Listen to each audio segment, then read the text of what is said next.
Hello, comment ça va? Il est minuit et demi, je sais pas ce que je fous. Je pars demain en vacances, du coup il faut que ma vidéo soit déjà filmée pour que je puisse la monter là-bas. C'est pas clair ce que je raconte. À la base, on se retrouve pour une vidéo histoire de l'art. J'aimerais bien faire mes ongles en même temps parce que je les ai fait la semaine dernière, mais là ça commence un peu à partir en cacahuète. En fait, le problème c'est que j'ai réalisé que j'avais pas de dissolvant. Est-ce que vous croyez qu'il y a des alternatives au dissolvant? Remplacer le dissolvant. Du jus de citron frais.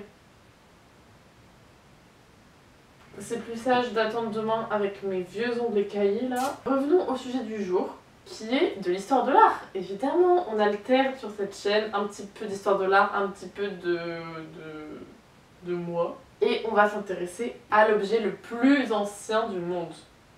Bon, en réalité, c'est quand même très difficile de déterminer quel est l'objet le plus ancien du monde. En l'occurrence, on va parler de l'objet le plus ancien du musée du Louvre, qui date quand même de plusieurs milliers d'années et qui fait donc partie des œuvres les plus anciennes du monde. Alors, qu'est-ce que c'est? Quelle est l'œuvre la plus ancienne du Louvre? Il s'agit de la statue de Ain Ghazal.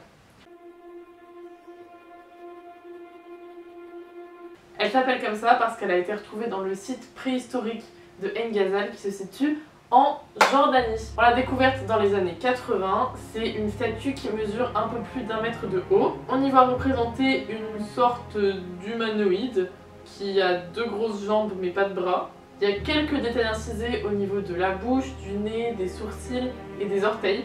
En fait, la statue à l'intérieur, elle est faite avec des morceaux de roseau qui sont, enfin plusieurs morceaux de roseau attachés ensemble qui forment vraiment les 2 pieds. Voilà, pour donner vraiment un aspect très stable à la statue qui va lui permettre de rester debout. Et ensuite, on a recouvert le tout de plâtre, ce qui donne l'aspect très blanc. Pour les yeux, c'est travaillé assez finement puisque le noir est fait en bitume et le blanc, c'est de la coquille. On pourrait trouver que ça ressemble à des œuvres d'art moderne. Ça s'explique par le fait qu'au début du XXe siècle, on essaye souvent de revenir à des lignes assez épurées, assez simples, et parfois on s'inspire même directement d'œuvres préhistoriques. Comme je vous disais, cette œuvre est une des plus anciennes du monde.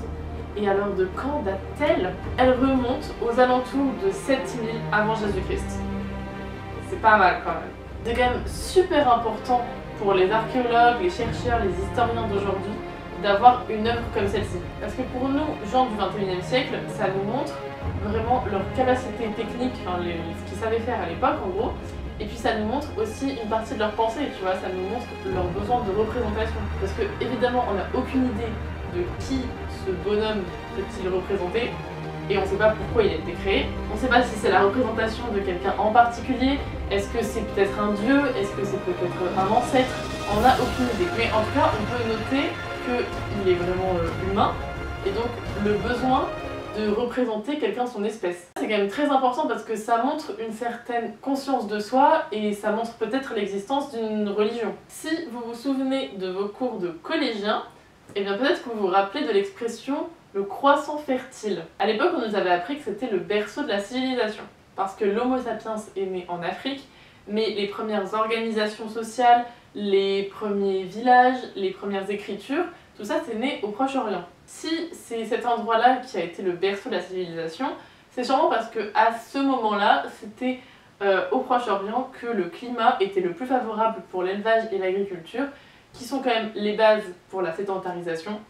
Et quand tu es sédentaire, eh bien, tu commences à regrouper les habitations et donc forcément, petit à petit, se met en place une organisation sociale, politique, économique, etc.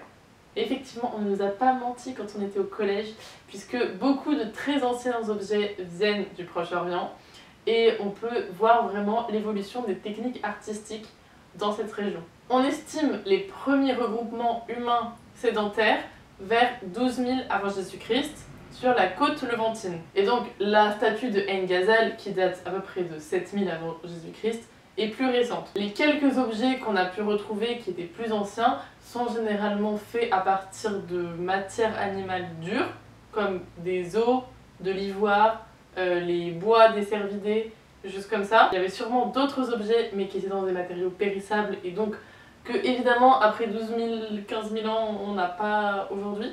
Et donc la plupart des évolutions techniques vont vraiment avoir lieu au Proche-Orient et se diffuser ensuite vers le monde méditerranéen et l'Asie. Et dans ces grandes innovations artistiques qui vont marquer vraiment l'histoire de l'art et l'histoire des hommes en fait, on a d'abord le travail de la terre qui va permettre une vaisselle en céramique et aussi des figurines en terre cuite.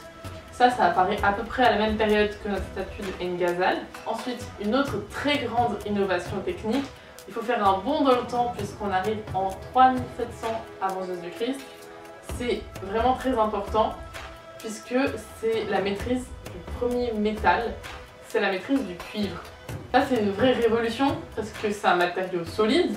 Un bon exemple de cette maîtrise du cuivre qui s'affine peu à peu, c'est le trésor de Nahal Mishmar, qui vraiment est composé de beaucoup de pièces de cuivre qui appartenaient sûrement à quelqu'un de très riche à l'époque parce que tout le monde ne peut pas se procurer du cuivre.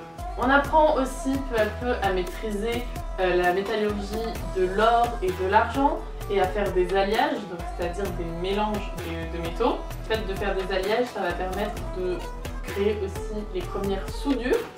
Et la première soudure de l'histoire, eh bien, on en a l'exemple au Louvre, c'est le petit chien de Suse. C'est un tout petit objet qui fait quelques centimètres et qui est la preuve de la première soudure. Ensuite, si on avance encore dans le temps, eh bien, à peu près vers 3000 avant Jésus-Christ, on invente le bronze.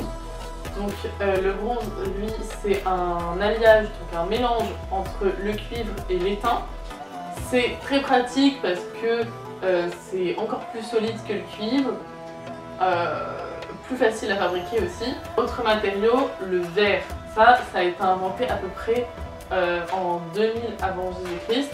Mais le verre soufflé tel que nous on l'imagine, lui il date à peu près de 100 avant Jésus-Christ, donc c'est quand même vachement plus récent. En 1900 avant Jésus-Christ, on a inventé la technique de la faïence qui permet surtout de la décoration, c'est très beau. Mais ça s'inspire notamment de la technique du verre. Voilà, donc c'est pour ça que ça découle assez naturellement qu'on a inventé le verre et peu de temps après la faïence. En 1200 avant Jésus-Christ à peu près, on a inventé le fer. Enfin non, on n'a pas inventé le fer, on a appris à maîtriser le fer qui existait déjà évidemment dans la terre. Donc on a appris à extraire et à travailler le fer. Voilà, donc là vous avez les grandes étapes techniques qui ont vraiment marqué l'histoire, le développement humain et l'histoire de l'art forcément. Ça consiste principalement à apprendre à maîtriser son environnement, à part pour l'invention du verre et de la faïence qui sont vraiment artificielles. Ça vous paraît sûrement être une évolution très lente puisque ça se fait sur des milliers d'années. Mais en fait il faut comprendre que c'est vraiment un savoir qui se transmet de génération en génération et qui se peaufine au fur et à mesure à force d'expérience pour comprendre les propriétés des matériaux, pour comprendre quels vont en être les meilleurs usages et puis pour aboutir à une excellence technique en fait. Comme je vous disais, les techniques dont je vous ai parlé qui datent de la préhistoire ou de l'Antiquité naissent au Proche-Orient et se diffusent petit à petit. Donc évidemment ça prend beaucoup de temps à naître au Proche-Orient parce que voilà, comme je vous dis, il faut que ça se peaufine au fur et à mesure. Et dans les contrées un petit peu à côté, qui n'ont que à adopter la technique, forcément ça va un petit peu plus vite.